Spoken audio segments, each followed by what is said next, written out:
نہ کوئی غم کرو نہ خوف، خوشیاں مناؤ جنت کی جس کا تم سے وعدہ کیا گیا تھا۔ اللہ کی ربوبیت پر اطمینان جب انسان کو ہو جاتا، میرا رب اللہ ہے، ربی اللہ، انسان کے لیے نہ کوئی کھٹکا، نہ کوئی خطرہ، نہ کوئی خوف، نہ کوئی حزن۔ جو کچھ ہو رہا ہے کس کے اذن سے ہو رہا ہے؟ اللہ کے اذن سے۔ اللہ کے اذن کے بغیر پتا تک نہیں ہلتا۔ یہ کوئی اندھا بہرا مادہ نہیں ہے جس سے مجھے کوئی خوف ہو۔ اندھا بھینسا چلا آ رہا ہو اس سے تو ڈرنے کا ہر انسان کو ڈرنا چاہیے، نہ معلوم کس کو ٹکر مار دے، لیکن نہیں، اس کائنات کو چلانے والا ایک سمیع و بصیر خدا ہے۔ وہ جو میرا دوست ہے، میرا ولی ہے، اللہ ولی الذین آمنوا یخرجہم من الظلمات الی النور، اللہ اہل ایمان کا ولی ہے، ساتھی ہے، پشت پناہ ہے، مددگار ہے، حمایتی ہے۔ بتائیے جسے یقین ہو جائے کہ اللہ میرا مددگار، اللہ میرا محافظ، اللہ میرا پشت پناہ، اللہ میرا حمایتی، اس کے لیے کوئی خوف ہوگا؟ اس سے کوئی ڈر ہوگا؟ میں مثال دیا کرتا ہوں ایک بہت سادہ، پنجاب کے دیہات کی۔ تو بڑا چودھری ہے اور کوئی غریب کسان ہے، اس غریب کسان کے جانوروں کو ہر وقت اندیشہ ہوگا چوری کا، کوئی میری بھینس کھول کر نہ لے جائے، کوئی میرا بیل کھول کر نہ لے جائے۔ لیکن جس کے بارے میں یہ سب کو معلوم ہو کہ وہ جو بڑا چودھری ہے وہ اس کا دوست ہے، اس کی بچیا کو کوئی خوف ہوگا؟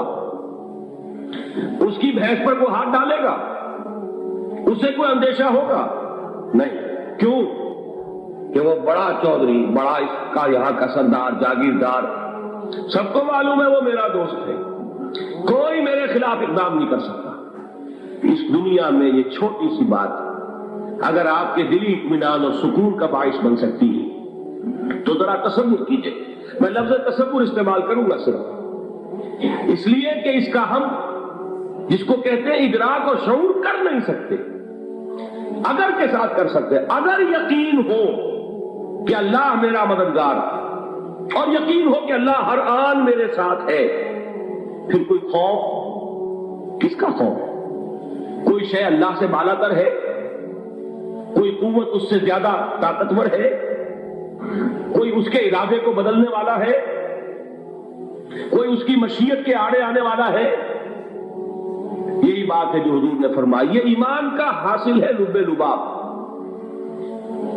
کہ دیکھو اچھی طرح اس بات کو ذہن نشین کر لو، اگر تمام انسان مل کر تمہیں کوئی نقصان پہنچانا چاہے نہیں پہنچا سکتے، مگر جو کچھ اللہ نے لکھ دیا ہو، اور تمام انسان مل کر تمہیں کوئی نفع پہنچانا چاہے نہیں پہنچا سکتے، مگر وہ شے جو اللہ نے طے کر دی۔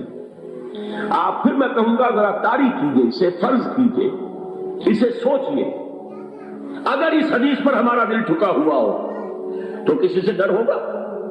یہ مجھے نقصان نہ پہنچا دے، یہ میری رپورٹ خراب نہ کر دے، یہ میری انکریمنٹ نہ رکوا دے، یہ میرا یہ نہ بگاڑ دے، یہ میرے یہ نقصان نہ پہنچا دے۔ اس کا ڈر، اس کا ڈر، اس کا خوف، اس کی خوشامد، اس کے لیے جا کر طرح طرح سے اپنی عزت نفس کو ذلیل کروانا اس کے سامنے، یہ سب کچھ کیوں کرتا ہے انسان؟ جب سمجھتا ہے کہ اس کے ہاتھ میں میرا کوئی نفع ہے، اس کے ہاتھ میں میرے لیے کوئی ضرر ہے، یہ مجھے کوئی جگن پہنچا سکتا ہے، یہ مجھے کوئی نقصان پہنچا سکتا ہے، یہ میرا کوئی کام بنا سکتا ہے، یہ میری کوئی ضرورت پوری کر سکتا ہے، اسی کا نام شرک ہے۔ جہاں آپ نے یہ سمجھا کہ غیر اللہ کے اندر کوئی طاقت موجود ہے، وہی شرک ہے۔ بتوں سے تجھ کو امید ہے، خدا سے نو امیدی، مجھے بتا تو صحیح اور کافری کیا؟ شرک تو یہ جس پر بھی تمہیں یہ خیال ہے، کلمہ ہے یہ کلمہ سوم، لا حول ولا قوت الا باللہ، ذرا اس پر دل کو کبھی اگر آپ تصور کریں، پھر فرض کریں، دل ٹھک جائے، اس پر کوئی طاقت نہیں۔ یہی بات تھی جو شیخ عبد القادر جیلانی رحمۃ اللہ علیہ نے اپنی وصیت میں اپنے بچے سے کہی۔ 11ویں دینے والے ہیں، لیکن حضرت شیخ عبد القادر جیلانی کی وصیت اور تعلیمات کو کتنے لوگ نہیں جانتے ہو؟ یہ جن مقامات تک پہنچے ہیں وہ کس چیز کی بدولت پہنچے؟ انہوں نے جو پیغام دیا وہ کیا تھا؟ اے میرے بچے، جس طریقے سے قرآن مجید میں حضرت لقمان کی نصیحتیں جو ہے نقل کر دی گئی ہیں، میں یہ عرض کروں گا بالفرض اگر قرآن حضرت عبد القادر جیلانی کے بعد نازل ہوا ہوتا تو شیخ عبد القادر کی یہ نصیحتیں بھی قرآن میں درج ہوتی۔ اتنی اونچی نصیحتیں ہیں۔ اے میرے بچے، اس حقیقت کو ذہن نشین کر لے، لا فاعل فی الحقیقت ولا مؤثر الا اللہ۔ اس کائنات میں نہ کوئی فاعل حقیقی ہے نہ مؤثر حقیقی ہے سوائے اللہ۔ کسی شے میں کوئی تاثیر نہیں اگر اللہ نہ چاہے۔ آگ جلا نہیں سکتی اگر اللہ نہ چاہے، پانی ڈبو نہیں سکتا اگر اللہ نہ چاہے، زہر ہلاک نہیں کر سکتا اگر اللہ نہ چاہے، کوئی کس فائدہ نہیں پہنچا سکتی اگر اللہ نہ چاہے۔ تو در در پہ کیوں سر جھکاتے ہو؟ در در پر کیوں جبینسائی کرتے ہو؟ سب کے سامنے کیوں ہاتھ پھیلاتے ہو؟ ایک اللہ سے مانگو، ایک اللہ کے سامنے زمین پر اپنی جبین رکھو۔ لا فاعل فی الحقیقت ولا مؤثر الا اللہ۔ نظر آتا ہے ہمیں کہ پانی پیاس بجھا دیتا ہے، پیاس بجھانے کی صلاحیت پانی میں نہیں ہے، اللہ کے اذن سے۔ کھانا بھوک مٹا دیتا ہے، بھوک مٹانے کی صلاحیت کھانے میں نہیں ہے، اذن رب میں۔ دیکھیے یہی یقین تھا حضرت موسیٰ علیہ السلام کا واقعہ یاد کیجیے۔ سامنے سمندر آ گیا، قوم دیکھتی ہے پیچھے کہ گرد و غبار کا طوفان۔ معلوم ہوا کہ فرعون اپنے لشکر سمیت آ گیا۔ لشکر جب چلتا تھا تیز رفتاری کے ساتھ تو گرد و غبار کا جو طوفان اٹھتا تھا اس کا تصور کیجیے، اور لمحہ بلمحہ وہ قریب آ رہا ہے۔ پوری قوم نے کیا کہا؟ اے موسیٰ انا لمدرکون، اے موسیٰ ہم کو پکڑے گئے۔ قرآن مجید میں تو یہاں وہ باتیں نہیں لکھی ہیں، لیکن تورات میں یہ درج ہے کہ بنی اسرائیل جھگڑنے لگے، دست و گریبان ہو گئے موسیٰ کے ساتھ۔ موسیٰ نے یہاں بنوایا لا کر، اس سے تو ہم ہی بے دخل تھے، وہاں کھانے کو ملتا تھا، زندگی تو تھی، بیگار ہم کر رہے تھے، موت تو نہیں تھی۔ اب جو کچھ ہوگا اس کا تصور کرو، جس طریقے سے ہمارے ٹکڑے اڑائے جائیں گے۔ تو لڑ رہے ہیں حضرت موسیٰ علیہ السلام سے، یہ تورات کی تفصیل ہے۔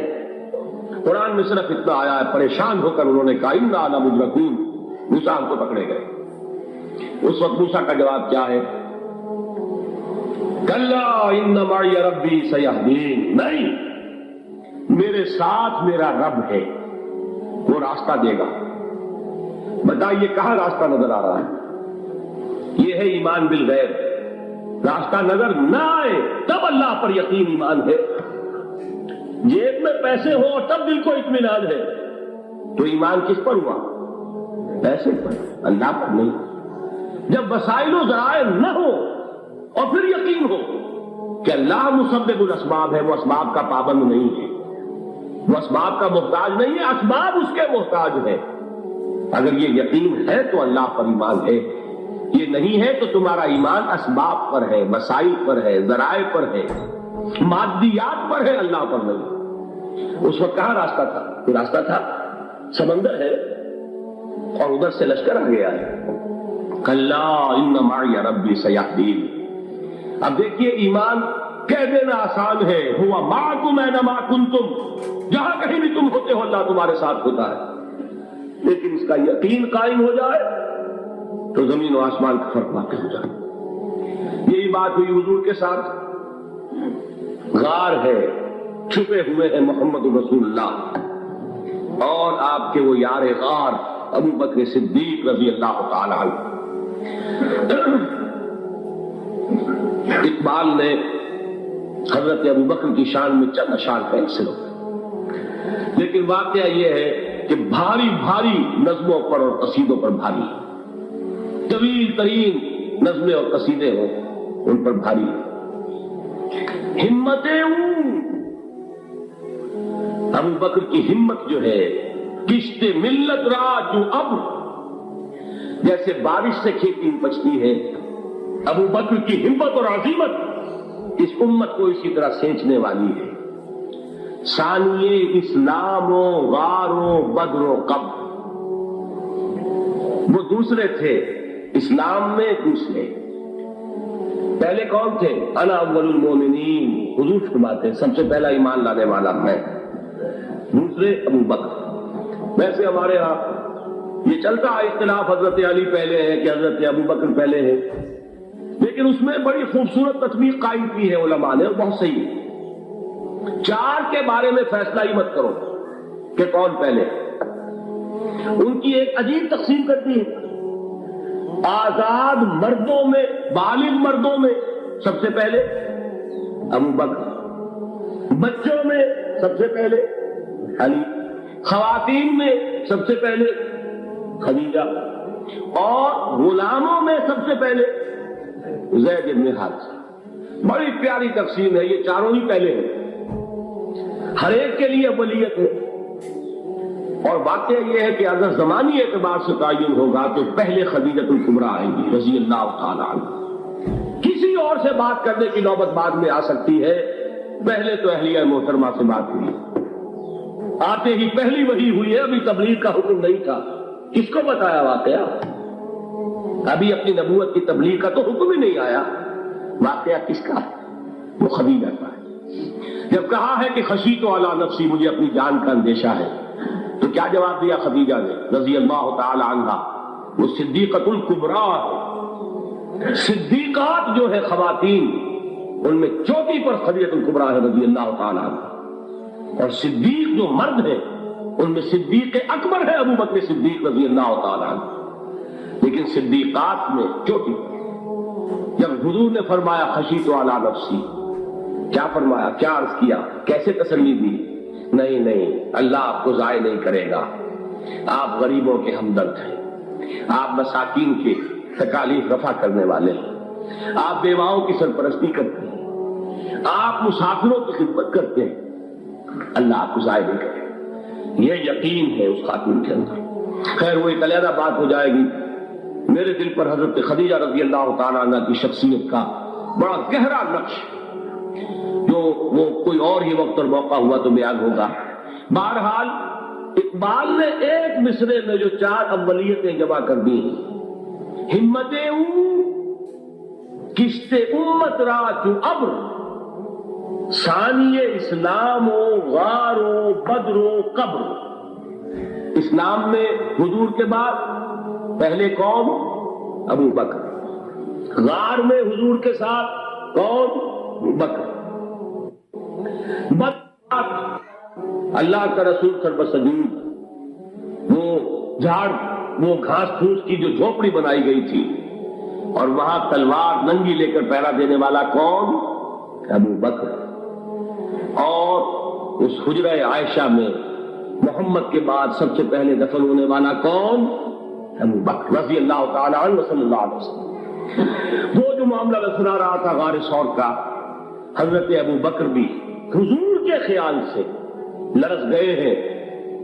آپ کو یاد ہوگا کہ جا کر پہلے تمام جتنے سوراخ تھے انہیں بند کیا، ایک سوراخ رہ گیا تھا جس کو بند کرنے کے لیے کوئی کپڑا نہیں تھا، وہاں اپنی ایڑی رکھی ہے، تب کہا ہے حضور سے تشریف لائیے، اور اپنے زانو پر حضور کو لٹایا ہے، اور وہاں کسی موذی جانور نے کاٹا ہے، حضور کی آنکھ لگ گئی تھی، اس وقت اس بل کے اندر جو بھی بچھو ہے کیا ہے واللہ عالم، اس نے کاٹا ہے، اس کی تکلیف کی وجہ سے ابو بکر کی آنکھوں سے آنسو ٹپک گئے، حضور کے چہرے مبارک پر پڑے ہیں، تو حضور جاگے معاملہ کیا ہے؟